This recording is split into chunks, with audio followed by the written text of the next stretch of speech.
For the media that is here, we're going to go ahead and start the post-fight press conference. I want to thank Brittany Goosen Brown from TGB Promotions, along with DeBella Entertainment. What a night of action! As obviously we have the champ Robert Easter Jr. successful tonight with the victory over Javier Fortuna. Was a very compelling matchup. Certainly wasn't easy, but he got the victory, remaining undefeated, making Toledo, Ohio very proud. A part, obviously, Adrian Broner's there to support him. His father, Robert Easter Sr., Mike Stafford. So if you guys have questions, we'll start off with opening comments from Robert Easter Jr. Robert, this victory, I know there was some gamesmanship that was going on, some trash talking in the fight, but what are your overall thoughts as you've had about an hour to digest the victory? You know, we first of all, I want to thank God for this victory. You know, making it out healthy, and shout out to Javier Fortuna as well, and my management team, Al Heyman, TBT, the Bunny team, and About Billions, and my big bro, Adrian Bronner. You know, he was using tactics. You know, Javier Fortuna is he is a former two-time world champion. He got experience, but, you know, a lot of the talking, the trash talking and moving around was just, you know, to survive in a fight. You know, he knew he wasn't in shape, but he used tricky tactics to run and trap me in and hit me with dirty shots. But, you know, I kept going forward and I kept pushing. You know, it was an ugly fight, but we got the job done. That's all that matters. And remaining undefeated, so the members of the media, if you guys have questions, by all means, Andrew from Swanson Communications has the microphone. Identify your media outlet, and then we will proceed.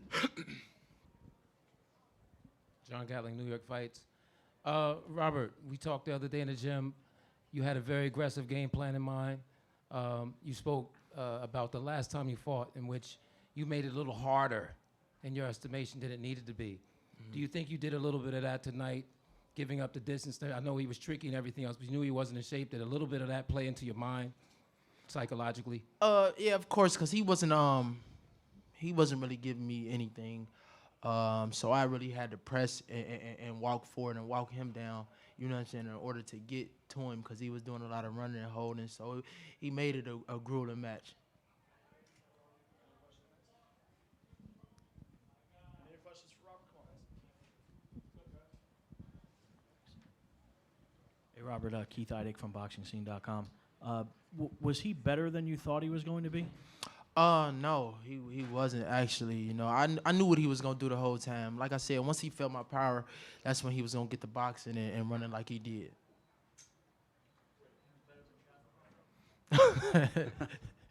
No, like they fought different. They two different fighters. You know, Shavakov is a come forward fighter, and Fortuna, he's a more tricky fighter, laid back, trying to like I said, made it a grueling match. BoxingVoice.com. You had 3 difficult fights in a row. Starting with Kome, it's not easy work. Shafikov, and now Fortuna, who not only is a southpaw 2-time champion, Right. also could be known as a dirty fighter. Yeah. And that's not easy to get the W's. Do you think you're going to be able to? People are going to recognize that you fought 3 tough challenges in a row? I mean, yeah, you know, my fans are they usually see me get knockouts. You know, they don't usually see me fight these hard, tough fights. But you got to look at these opponents that I'm fighting. You know, I'm not knocking no one else. You know who they fighting. You know, but I have got some tough opponents. These last opponents, and they like I said, they made it hard, and just as well as me, I made it hard in the fight too. Robert, Chris Connor here from last call here. You have a talent. Everybody has said that you were one of the more talented fighters in the weight division. It always seems that you're fighting smaller to your opponents with Shafikov, Fortuna. I know. Have you worked in the gym, or is it something that when you get into the ring, it's just you all of a sudden will give up your height? It seems during a lot of these fights. Yeah, these little ants be hard to stomp on, you know. But like I said, you know, I try to make adjustments the best way I can, and a lot of these fighters, like I said, when they feel my power, they like Fortuna. He ran and held and made it a tough, grueling match, and it was holding a lot. And he did use some tricky tactics in there, you know. So, like I said, that was my fault, you know. Wish I would have gave my fans the knockout, but You know, we got the W. It was a hard-earned W, but we got it. Robert, when he didn't make weight, was that disappointing to you? Did that take some of the intensity out of it for you? No, because we still had to fight.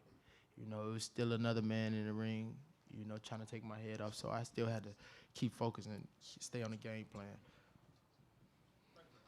Gary Graves, Don King Productions. I like that jacket, too. Thank you, my brother. Do you think if you had threw more punches at the beginning of the fight, it might have been a different outcome?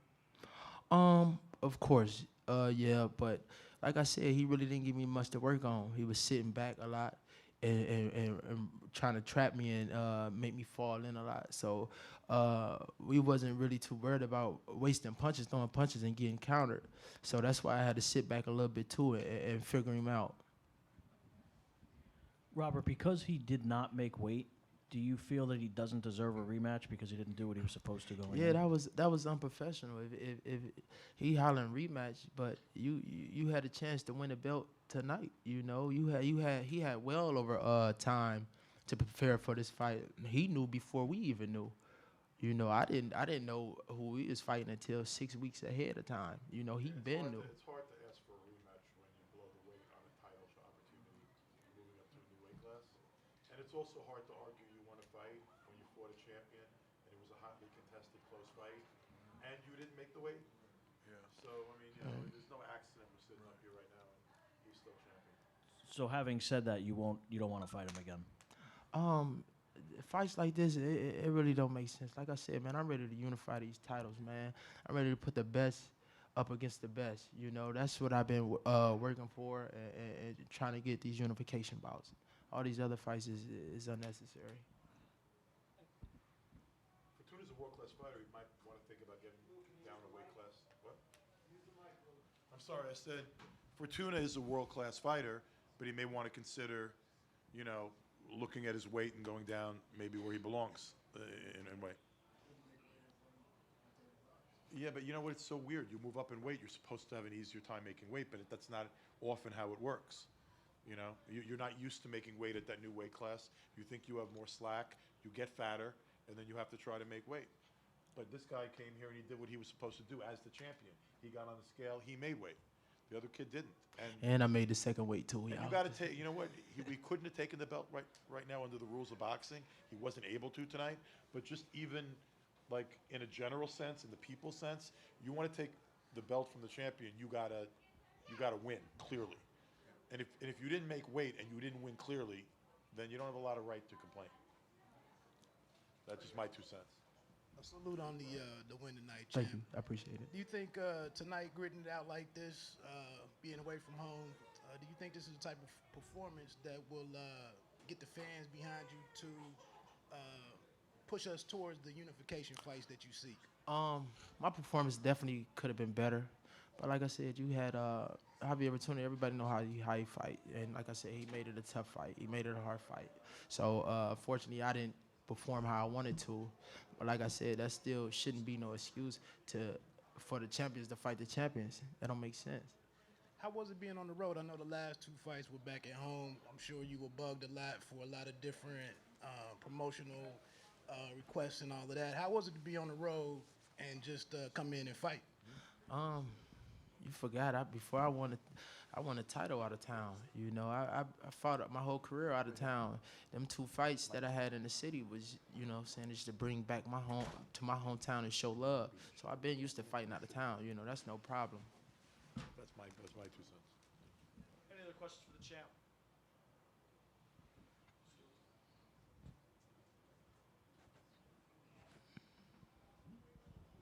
So, champ, great fight tonight. Thank you. Would you say that Javier presented you challenges different than other guys you faced in your career? That he tested you in a different kind of way? Or do you feel that it was just another night of work? It was another night of work. Every fighter presents a challenge, you know, no matter who they is. You know, it's all about adjustments being made in the ring, you know. So really not. It was just like any other hard fighter. One last question. Sorry I'm late. I apologize. I wanted to ask what grade you give yourself. I want to give Fortuna a lot of credit. I thought he was slick and crafty, really a great ring general. I would rather do that than maybe some people are busting on what maybe you didn't do, but I want to give Fortuna a lot of credit. He was really slick and crafty to me. Of course. I thought he fought a great fight. Yeah, of course. He fought a great fight for himself, you know, trying to survive from the first round to the 12th. He used plenty of tricky tactics. You know, like I said, he made that fight hard for me, you know, but it was for his plan was just to survive. Everybody knew that. Everybody seen that, you know, so. Like a rematch, what would you do differently? It would be no rematch. Like I said, man, we unified to these titles, man. I'm tired of fighting these fighters that I don't have to fight. And You staying at 135? of course, I made weight easy. Perfect. Thanks, guys. Let's give Robert a round of applause. Who I want next? Y'all know who I want next. You know, I've been calling out these champions for so long. You know, I'm kind of getting bored of saying their name. I kind of feel like I'm their best friends. I say their name so much, but y'all know who I want. I want these champions off top. Thank you, champ. Yeah.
Who would be the no? Because like look, still like you know Tyson lost. I mean, Muhammad Ali lost. Go through the list. You know, most guys lose, but it's going to take a lot to beat this kid. Now, shrinking away from I think in the future fights I want to see Thurman. Why? Because Thurman's that big, you know, the guy at the weight. He's the big welterweight. He's the big physically strong welterweight. That's a fight I want to see. I think Porter's level of activity could be a fun fight. I think that Crawford Obviously, somewhere down the road, that could be real interesting. But I don't know who you'd make Errol Spence an underdog to, if anyone. And when you can't think of anybody you'd make a 147-pound fighter an underdog to, you got to start thinking maybe he's the best.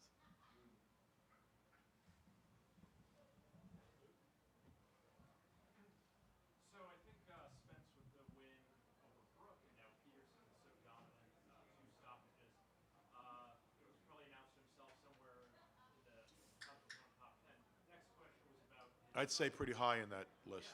In fact, I can't think of 3 better. But go ahead. Yeah. So then the question was, people were really wondering how his star power, how he was developing in that way last fight in England. I mean, does it make a statement to maybe attendance number? I think Crawford did 7,000 something when he fought Diaz in Madison Square Garden.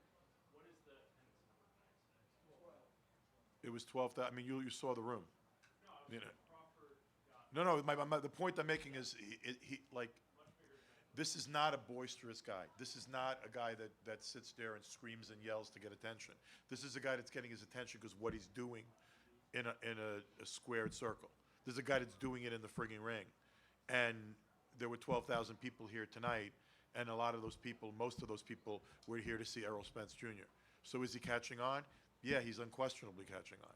And you also have to remember, and people forget this, and some of this is lost in what PBC has accomplished, that when he fought Bundu, 5 million people plus watched him. Errol Spence has been seen by a lot of people. And those. Get him back on the network.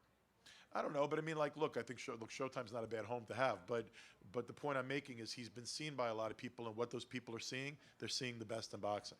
That's what they're seeing.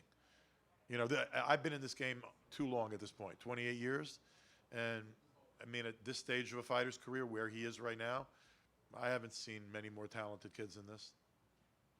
Lou, quick question here for you. You mentioned before that there's still a decent relationship between you guys and I guess now the Paramount Network. They're taking a lot of money. They're taking one of the more live events. Would you go back to the right fight, Spence versus Porter fight, just to get Spence more, out there with bigger names? He's fighting on Showtime. He's fighting on the premier right now, the premier boxing, paid TV channel, the premier premium cable boxing channel. I mean, he's got a good home there. I mean, exposures on free TV, are they good things? Yeah, they're good things. He's had some of those, and frankly, he had the one that got the biggest rating of all. The one that followed the Olympic basketball game. And 5 million plus people saw him destroy a guy that had never been stopped before. And by the way, it's funny, but it's not just what he's doing each fight now, it's how he's doing it.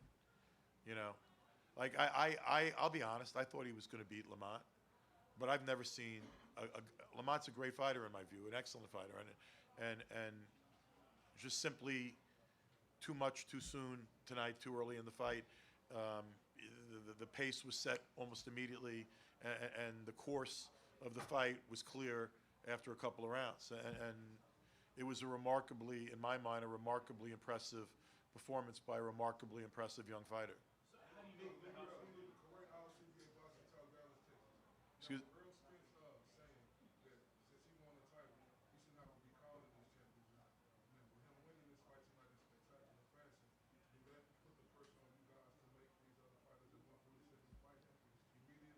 Well, we can't make anybody do anything they don't want to do. That being said, you know what? He could say he shouldn't have to call guys out, but the fact that he's out there calling them out is pretty friggin' cool. The fact that he knows who he is, he knows what he can do. This is, for a guy that's this sort of laid back and chill and respectful and gentleman, whatever, he knows what he is. He's a badass, and he knows it. No, but you know what? Calling them out and challenging their manhood and getting in their face a little bit, ain't nothing wrong with that. Doesn't look. I mean, eventually people are going to respond. And honestly, I think when Keith Thurman gets is at 100%, has one fight to get stuff under his belt, I don't know Keith to be the kind of guy that runs away from anybody.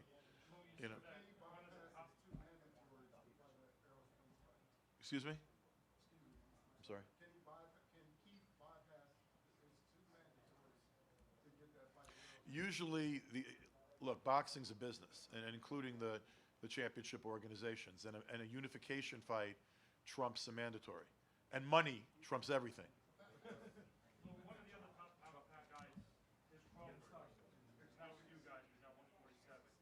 Well, first of all, he hasn't fought yet at 147. Yeah, and he's going to win because he's fighting Jeff Horn. But How realistic is a Spence and Crawford fight or Thurman and Crawford fight this year or next 18 months? like, you know, how real anything is realistic that can make enough money. Anything is real. Now, that being said, like, I don't expect that you're going to see that.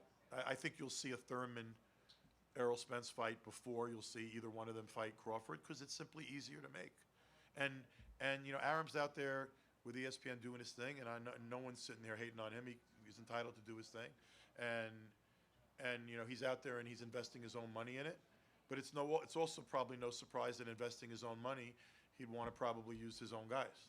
So, like, you know, I don't think that fight, anyone's starting negotiations on one of those fights soon. I think you're far more likely when you know, down the line to see the guys that are more accessible for Errol to be fighting Errol. So when you say you can't make these guys fight, what do these guys think? They just don't want to fight Errol? No, I mean, look. First of all, like, it's not like Keith Thurman has been running away. Keith Thurman had a really serious injury, hasn't fought in a long time. And by the way, if I hadn't fought in a long time, Errol Spence wouldn't be the first guy I get in the ring with. If I'm testing my bad shoulder or my post-surgery person, I ain't getting in the ring with fucking Errol Spence in the first fight. That's just common sense. You know? How do you make him then a bigger name? Why be a big name like Oscar was, a guy in his prime, casual. There were this is a guy from Texas. Now, I like to remember that he was born in Long Island, being a Long Island guy myself.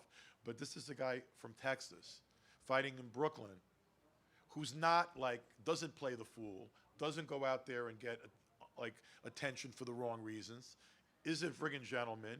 He's like, he does everything the right way, which unfortunately in today's world don't play Instagram so well, you know? And he still had 12,000 people in the Barclays Center tonight. So what's he doing? We're heading in the right direction. I'm saying, how do you take him to that next level, the casual? To be honest, he keeps doing what he did tonight to guys of the caliber that he did it to tonight. He's going to do it himself. You know, I mean, you know, and like, you know, yeah, like, you know, Errol getting out there. Look, you know, this is not a guy that's going to get attention for the wrong reasons, which I think is a good thing.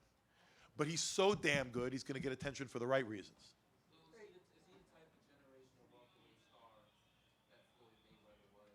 Are you looking at this? I mean, Do I think he has that kind of upside? I think he's one of the very few guys in the world that does.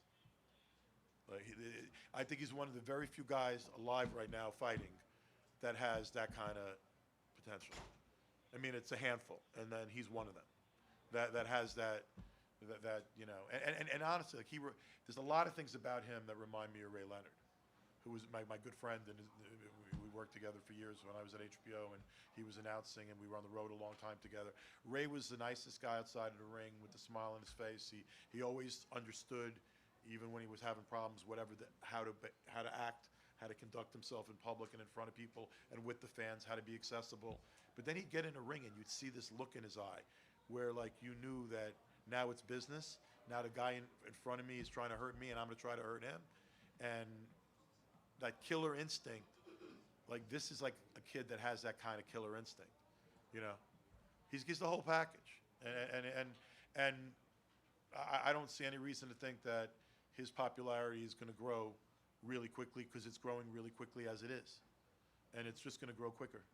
Have you guys ever reached out to Keith Thurman or anyone affiliated with you? And can you guys... Keith Thurman stood here with Errol Spence on this dais like a while back, a couple of months ago. And it was clear. You know what, though? Keith also kept it real. I haven't fought in a year. I'm not getting in with this guy, you know, when I haven't tested my body or myself and I've had all that time off. I know Keith. Keith's not going to get in with some schnook. I mean, Keith's got pride and he's a champion. When Keith comes back and the fight's announced, it's going to be a real fight. But it ain't going to be Errol Spence in the first fight. But it's like when Andre Ward, when he came back off of, you know, his little hiatus, Right. He had a 3-fight deal. But we knew at the end of that 3-fight deal he was going to fight Sergey Kovalev. So can Keith Thurman do something like that? Yeah, I expect him to do something. I'm sure you're going to see. Look, there's a lot of good welterweights in the sphere of fighters that you're seeing fight here regularly that are in the PBC and Showtime worlds right now. The wealth of talent at welterweight is excellent. And I mean, you got Porter, who's a top flight guy, who's a beast. You have Thurman, who's like a big, strong, one of the bigger 54-pounders in the world. You also have the ability for Spence to move around a little bit in weight. I don't think Errol would turn down a great challenge at 54. I mean, there's plenty of good fights to make, and you certainly with Errol don't have a guy that's afraid to fight anybody, or a guy that's ducking anybody. I've never seen a guy as good as him, who is a champion, running around calling out everybody on earth.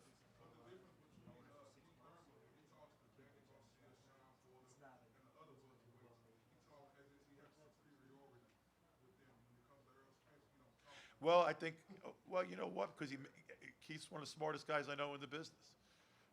He's a smart kid in general, a smart human being. Doesn't mean you're afraid of a badass, but you got to acknowledge he's a badass. I think Keith Thurman knows he ain't going to have an easy night fighting Errol Spence.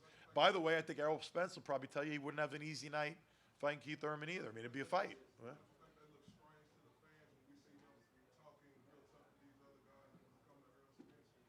Huh? You know what, man? Is respect that hard to conceive of? I mean, like anybody else, like a great songwriter recognizes a great songwriter. Billy Joel knows how good Bruce Springsteen is, and vice versa. So for Errol Spence, Keith Thurman to sit there and say, I know Errol Spence is a tough challenge, and Errol Spence is a hell of a fighter. No, there's nothing about that that's inappropriate or shows any kind of fear or anything.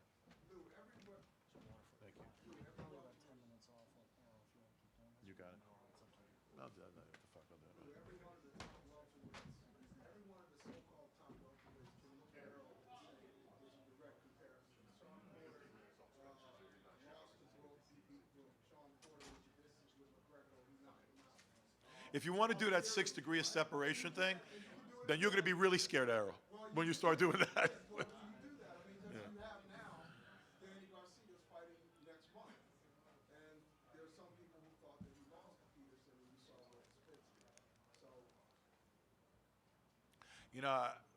I just got to look at what, I mean, I don't even have to think about that shit. I just got to look at what I see in the ring and what this kid is capable of doing. He doesn't make a lot of mistakes. His body work is extraordinary. I mean, like this guy can beat you up without hitting you in the head. And by the way, when you start hurting a guy to the body, then that guy's hands drop. That guy's body's being, battered. His hands drop, and then he's wide open, and you saw Lamont's eyes and face at the end of the fight. I mean, it's hard to deal with the arsenal that Errol Spence is throwing at people. But don't like this gentleman said back here, don't you agree that fans are going to now make that direct comparison with Danny fighting next month? They're going to say, hey, we thought you lost to Peterson, and Peterson just got his butt kicked by Spence. That's going to carry over in the discussion, isn't that good? I mean, look, it's you want people to talk about boxing. You want people to watch a show and then come back and say, what if this happens and what if that happens? What if this guy fights, that guy? You want build-up for fights. You want people, you know what? And frankly, this kid is his popularity and his star is going to continue to rise the more people start making those kind of analyses, But see, what's special about Errol Spence and it's special about all of the top level, the highest level of talent in boxing is when someone's this good, their talent becomes water cooler discussion. You see that kid Saturday night on Showtime. That kid Saturday night on Showtime was a beast. Man, who's going to beat that kid? You know what I'm saying? And that's what the buzz that he's creating right now. He said it many times. Like, he does his talking in the ring, and he really does his talking in the ring. He talks really loud in the ring. Well, you said that you thought that you would beat Lamont Peterson. We all did. I did, but I didn't think it would be. I really didn't think it would be the kind of situation where it would have been what we saw tonight. but I think that early in the fight he landed some good shots, and they made the pace. The great Barry Hunter. Thank you. Thanks for everything. Wow. Of course, it was hard for me to make the decision that I made. But like I said in the ring, and I mean that from my heart, I would rather give my life up before I let my child die in that ring. And if you know Lamont, you know he's going to march head first in the war. I thought we took too much damage too early in the fight, and we got too far behind. And just by looking at him, and he said something to me that really, really stuck in my mind. He said, well, you make the call. He said, other than that, I'm too far behind. He said, I'm going to go for broke. And so when he said that, and I knew that he had too many holes in his defense, and Earl was too fresh, too strong. It seemed like he may have been getting stronger down the stretch. So that's why I made the decision I made. Again, I don't know how many more we got, but I do know this. I have never, ever met a man like him, like his brother. I love him. I'm proud of him. If he never fight another day in his life, it's all right by me. I want to thank y'all for having me. Thank you, Lou. I appreciate the love, brother. That's one of the best trainers in the game, but that's also one of the best people in the game. And what he did tonight was what a trainer is supposed to do. You know, he went in there and he stepped in at the right moment. He gave his fighter every opportunity, and then he stopped the fight before Lamont could get hurt, and that's why Barry Hunter is Barry Hunter.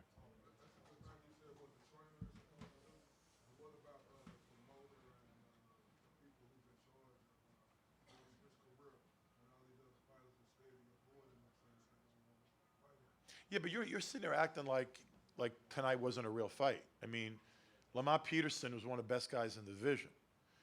Not like it wasn't a real fight. I mean, this is a real fight. It's just there's a young man here, happens to be something special, and Lamont's been around longer, and Lamont's had a little bit more wear and tear on him, and the young man tonight rose to the occasion.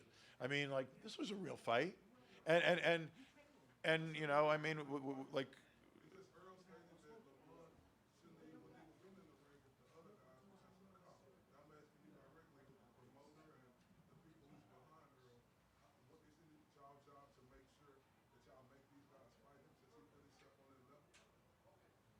These champions fight champions.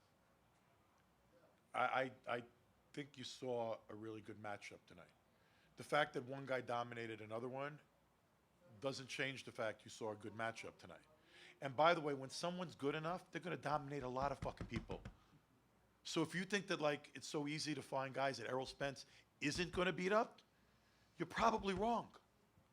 And by the way, like, it's not like Keith Thurman's running away from Errol Spence. Keith Thurman had surgery, hasn't fought in a year. I mean, you know, when he comes back, is he going to come back to this guy? No. Will he fight him? 100%. I have no doubt that Keith Thurman's going to wind up fighting Errol Spence. He just tweeted and said, "Be patient, young buck. Your time is coming." Because he means it. Yeah. But his time ain't coming in the first fight, you know, after a year off with a bad fucking arm.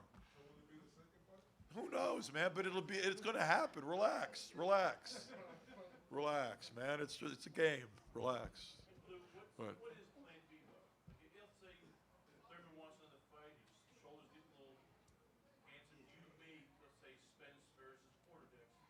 That couldn't be a bad fight.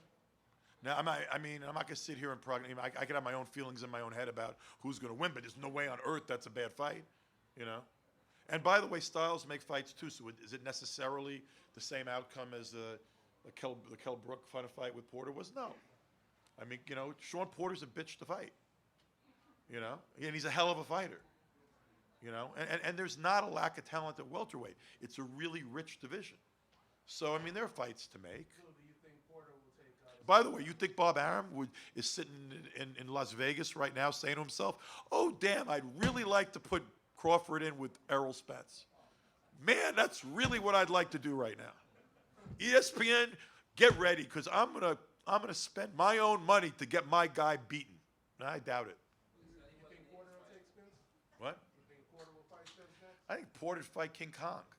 Has there been any talk about that ever? Maybe I missed it. Maybe I forgot. Porter said he wants Thurman. He said he wants Thurman. He said that's Well, I mean, there's a hell of a storyline there. There's a rematch there. There's a good storyline there. But do I think that if someone came to Porter and said, you know, you want a shot at it, you want to crack at Errol Spence, and here's the check, that he would take it? I don't know Sean Porter to turn anything down. I don't know Kenny Porter or Sean Porter to be afraid of any challenge. I haven't seen that. I haven't seen them running away from anybody. You know, and by the way, some of the guys that may be running, maybe they should be. Maybe they're just smart. Porter was here tonight. I didn't actually ask him. Does he have any potential fight plan maybe that I don't know about, or preliminarily his next date? Mike, when it is, you'll be one of the first to know. So maybe Spencer? No, I mean, Porter's going to fight again soon, and when he fights, it'll be announced. I mean, look, there are a lot of good matchups to be made at the welterweight division. Quick question. Yeah. Fast forward to March. What are your thoughts on Regis finally getting a fight with Victor Postol?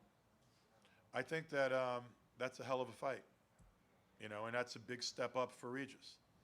But I also think that Regis may be one of those guys himself that's at that highest level of talent. And dude, I'm super excited. I know he's super excited. I'm super excited for that fight. And what? Fight is going to be March 9th on Showtime. That'll be announced this week. I think Regis got tremendous talent, but I also respect Victor Postol. The guy's an ex-world champion. He's been in there with the best. He went the distance with Crawford. He beat Matisse.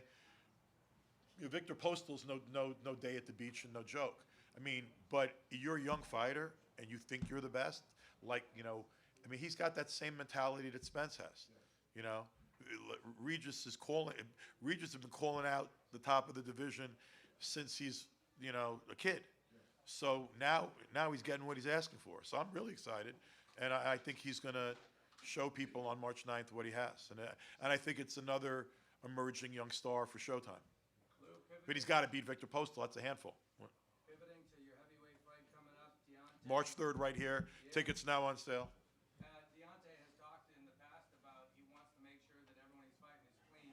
Is there any movement on testing for Luis Ortiz going into this crucial There'll be complete VADA testing. The VADA, I don't know if you noticed it, but if you follow VADA on Twitter, they put out a tweet yesterday that the fight will be under the VADA regimen, and the fight there will be VADA testing for the fight.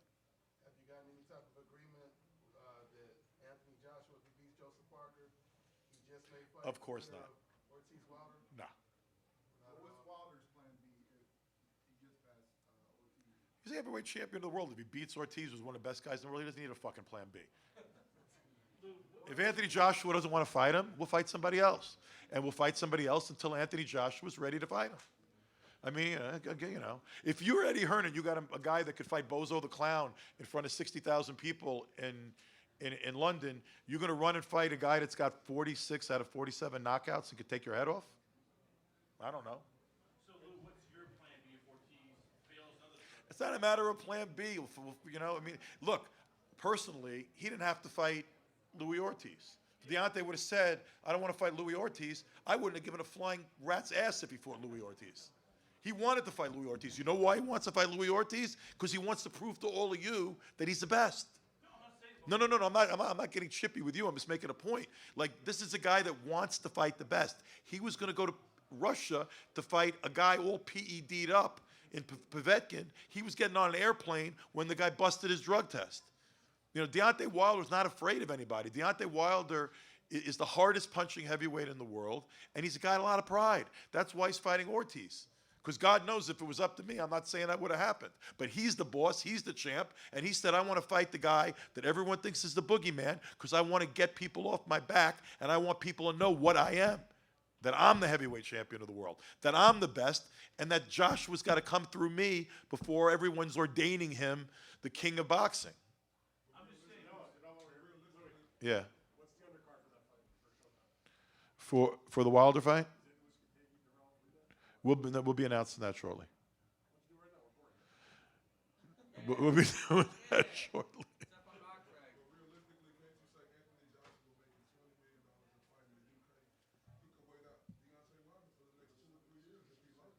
Okay, and then the pressure is going to be on him eventually.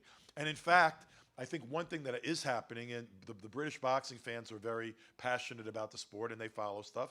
And I think that they know that the fight will happen when everybody's ready to make it. And I think they know that all of the jockeying with the press and Eddie's stuff with the press was just for, make some noise. Like when you want to make a fight, you don't make it on Twitter.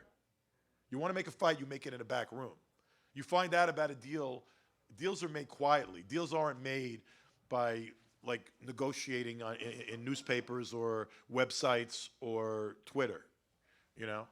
When Eddie wants to make the fight, we'll sit down and the fight will happen. What was that undercard fight look?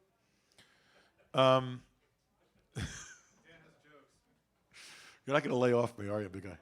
Okay. So what? Because it's more, you got to be worried that Ortiz might fail again. He's done that twice now. Do you contact, let's say, a guy like Dominic Brazil or your guy, Adam Kawhi, and say, hey, stand by here. We might need you because. It's always good to cover your flank. Though I would seriously doubt that after all of this stuff, that Ortiz is going to bust the test. I would that would shock even me, and I've seen everything known to man in 28 years in this business.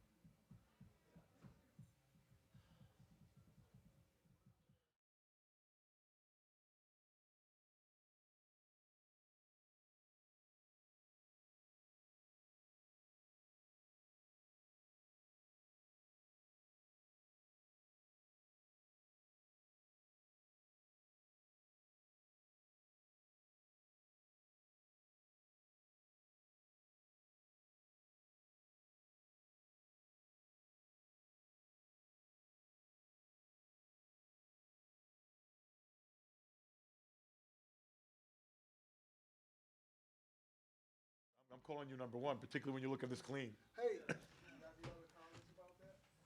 Hey man, what else you want me to say? We're in America. I wasn't up for trainer of the year in Russia or wherever you're from. I know I wasn't. Right? Okay. Derek James, is your Errol Spence the pound-for-pound top fighter in the world right now?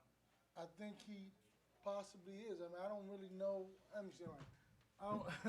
I'm doing the Charlo invitation, but I don't really know if he is or not. I mean, I just think that he looked good. He fought a very tough guy. And I think if Lamont Peterson was given the opportunity to do more, he would have done more. So I think Errol was able to be, defensive minded. He gave it a couple of shots, but that's boxing. That's what happens in boxing. And he was able to keep coming and keep the pressure and keep doing what he needed to do to be successful. Who contests Errol Spence? Hey, man, I don't really know. I mean, we spar with heavyweights. So, I mean, maybe the heavyweight in the gym, can do the work, but it's not a fight. But, I don't know. So, Derek, there was nothing Lamont did that surprised you guys at all? No, I mean, he kind of did exactly what we expected. Every now and then I say he's going to shoot the sneaky right hand, and he did that also. And so that's why I came in the corner and said, listen, every now and then he's trying to catch you with a counter punch, or a right counter or a left counter. And I watched it when he fought, it was the last fight, whoever the guy was. And that's what he was kind of doing, sneaking a little straight right and the right or the left hook. So it was okay. I mean, we were prepared for that. And what round did you say this is the beginning of the end? Well, when he knocked him down, I think that because initially when you see when he opens him up and he dropped him, that was kind of the point where it went like overkill. I mean, why you let him keep punching a guy like that? I mean, what's the point of that? I mean, I don't understand that myself. What, if anything, do you think Errol could do even better? I can't tell you because we're going to work on it. You know what I mean? Whatever it is, but hey, you just got to keep the focus like he was doing it. Keep doing what he was doing, man. Yeah. Ladies and gentlemen, the welterweight champion of the world and one of the best fighters on the planet. No, you can take this. You got a Corona. Who drinks? Yeah, I feel good. I do.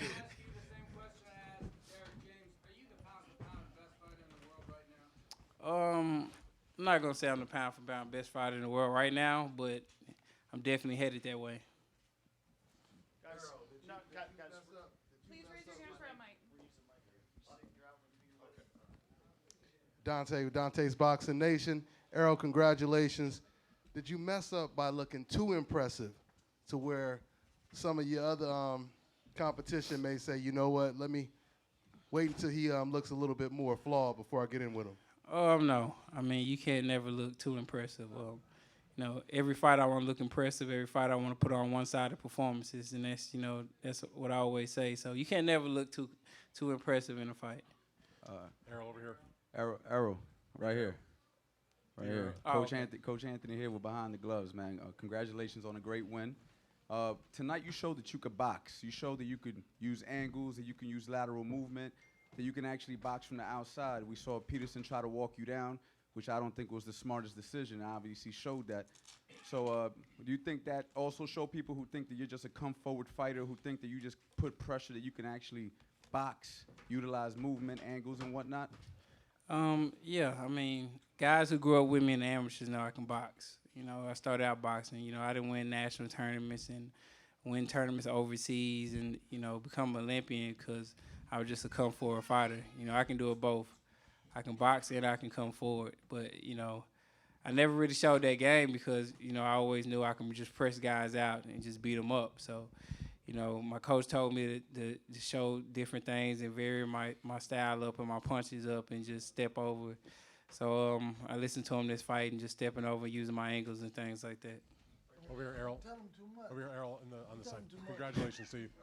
Can you, two questions for you. The first one, can you just discuss your, you relied a lot on tremendous body punching tonight. That seemed to really, really wear him down. Is that part of Derek's plan all along, go at the body? That's every fight. That's every fight. You know, that's just repetition. That's what we practice in the gym. That's what we've been doing since the amateurs. You know, we've been going to the body, you know, body first and then go upstairs. You know, because the body is a bigger target than the head. So we like going to the body first, breaking the guy down, then bringing it back upstairs. The other question is, you made your point in the ring afterwards. You said, as you said before the fight, that the fighter you want is Keith Thurman. But we all know that won't be next because he's coming off the injury. He's going to fight somebody else in April. He said himself, sitting right in that spot where you guys did a press conference a couple months ago, that he didn't think the fight would happen even perhaps until 2019. You're not going to sit around and wait for him, as you've said. Who out there can you fight that's not Keith Thurman that can interest the fans or interest you in your next fight? I mean, anybody. I mean, you know, I'm not going to sit around and wait for him like I've been saying. The whole goal is this year is to stay active and fight quality opponents. So right now I'm just thinking of a homecoming. I'm thinking about going home and fighting in Dallas, my next fight. So hopefully we can make that happen. I want to answer that also, is that we are giving Keith Thurman an allowance that we did not give Kell Brook, because the world expected Kell Brook to fight Errol Spence next, right? Yeah, but he's giving him a pass now. Everybody's giving him a pass because he came off of a surgery. Both same situations. So he shouldn't be allowed to wait for 2 years or whatever it is he wants to do. He should be able to get in there and take a fight. Errol, over here. Congratulations on an impressive performance. This was your first fight since May.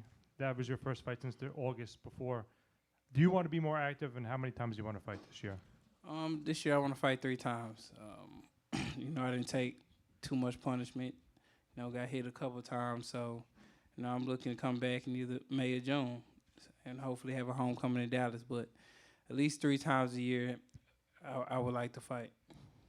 Errol, you had right here, Lim Satterfield. You had mentioned that you thought that Danny Garcia lost or had a draw with Lamont Peterson. What kind of statement is this with him fighting next month? And, you know, for fans to make that direct comparison, what you did against Lamont and what he did against Lamont. It's a big statement, you know. Like I always say, you know, when I fight guys, and you know they fought, you know, another elite fighter, you know, I always want to showcase and do better than them. You know, show with the Chris Algieri fight, He fought Pacquiao. It showed with the Bundu fight when he fought Keith Thurman with 12 rounds. You know, it's been showing, you know, Kell Brook and the other fighters. So, you know, I wanted to show that, you know, it wasn't an easy fight. You know, it was a lot of thought going into the fight, and a lot, especially in the inside and in the ring, because Lamont a crafty fighter. And if you back up from him, if he senses any type of weakness, Lamont's going to come forward. So, I mean, my coach came up with a great game plan, and, you know, made it look kind of easy. So you go into the ring with a conscious decision of making that direct comparison and finishing stronger than somebody else? Not going in the ring, but, you know, doing training, you know, we make a conscious, you know, I think about that. I watched the Danny Garcia-Lamont fight. I seen it was a close fight. It could have went either way. So, you know, I wanted to make it look easier than that fight. And I wanted to put on a better performance than Danny did. John Gatling, New York Fights. Errol, do you piggyback off of your trainer's statements with regard to Keith Thurman not getting a pass to fight you? We're in January of 2018. Obviously, we got a long way to go.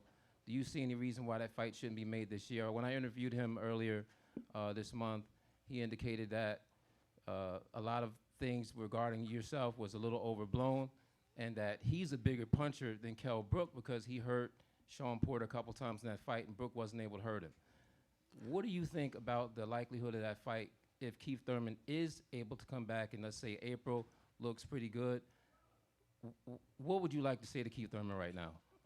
I mean, he said he's a bigger puncher than these guys, but when the last time he got a knockout? I mean, so you know that, you know, the pedigree opponents raised, and he's not getting the knockouts anymore. You know, he was one time when he was fighting lower caliber fighters, but now he's not getting any knockouts. And you know, I give him a pass. You know, I even said that I've been going on record and say that I let him have a tune-up fight. He's been out for a while. He just come off an injury. Have a tune-up fight. But after that, it should be me. Yeah, 2018. This is the beginning of the year. This is January. You have a tune-up fight March, April. Then we can fight at the end of the year. Coach Anthony here with Behind the Gloves again. I have another question for you. So you beat Kell Brook, you beat Lamont Peterson. Do you feel that you beat, like, out of all the guys in the 147 division, do you feel like you already beat the two best fighters? And if not, who do you think would be your toughest challenge at 147, other than obviously a Keith Thurman as a name? But who else is out there? Who else would you like to fight? You know, with Lamont, he is a top 5 fighter in the welterweight division. With Kell Brook, you know, before I beat him, everybody was saying, you know, arguably he was the best welterweight in the division. You know, he was a big guy. He was real sharp. He was a guy who could box and bang. You know, it's a lot of guys for me to fight. I mean, Would you like that fight? I like the fight. I'm not saying he could win. Man down.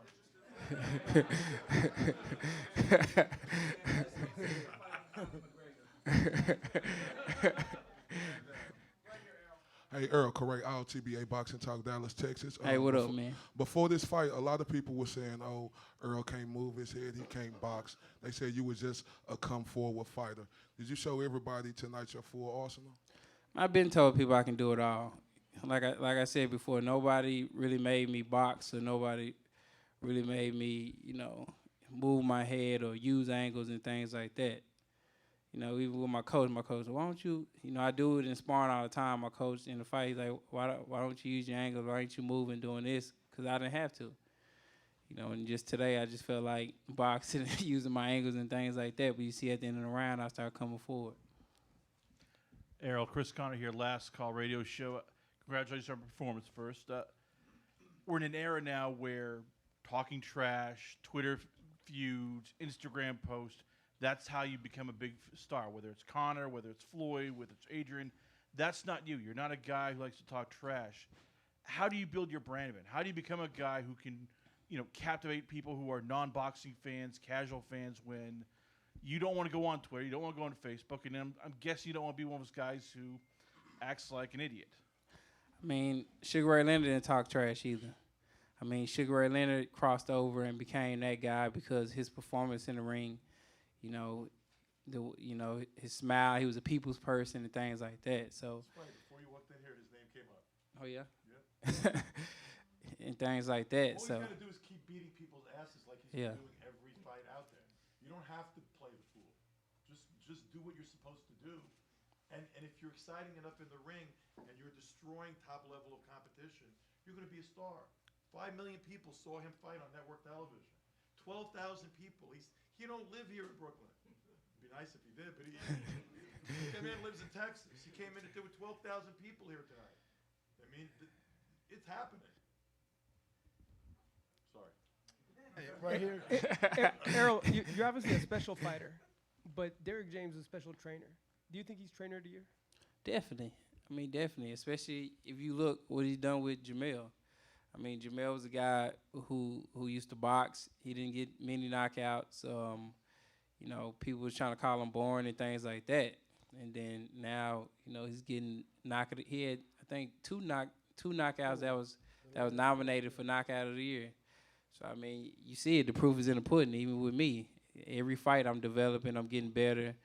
I'm getting more calmer in the ring, skills and everything else. So, I mean, the proof is in the pudding that he should be coach of the year. He has 2 fighters on top of the game in 147 and 154. Yeah, I was a little disappointed, but, you know, with us, we keep our head down and keep working. We're not worried about it. You know, as long as we keep winning, keep looking great, that's all we worried about. Hey, congrats on the win, champ. R.L. Wilson from Round by Round Boxing. Things have obviously changed since you and Lamont sparred back in the day. But anything tonight that caught you off guard with him staying in the pocket so much? Did you have any expectations of him fighting a different fight? No, I think, you know, Lamont and them whole game plan was, you know, not to get on their back foot because they didn't want me to, you know, become confident and try to press them out. So they tried to stand their ground, and, you know, it kind of backfired on them because they didn't expect me to box. You know, they wanted me to just come forward and shoot my load and, you know, go all out. And I was using my jab, boxing, using my angles and my reach and my distance. Hey. Last question. Hey, Errol, Dante's Boxing Nation. Going back to Keith Thurman, like you said, you give him a pass, and it's understandable he could get a tune-up. Do you think it's possible maybe you guys could have a doubleheader where you guys fight on the same card and you can sign a contract before that? It won't happen? If he co-man, yeah. Yeah. So if he agrees to something like that. Yeah.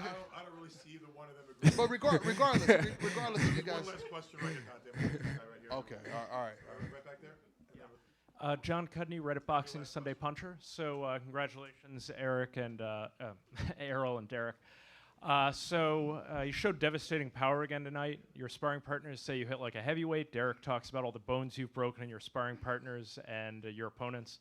Is there anyone at 147 who can go to the distance with you? Speaking of guys like Danny Garcia, Keith Thurman, Sean Porter.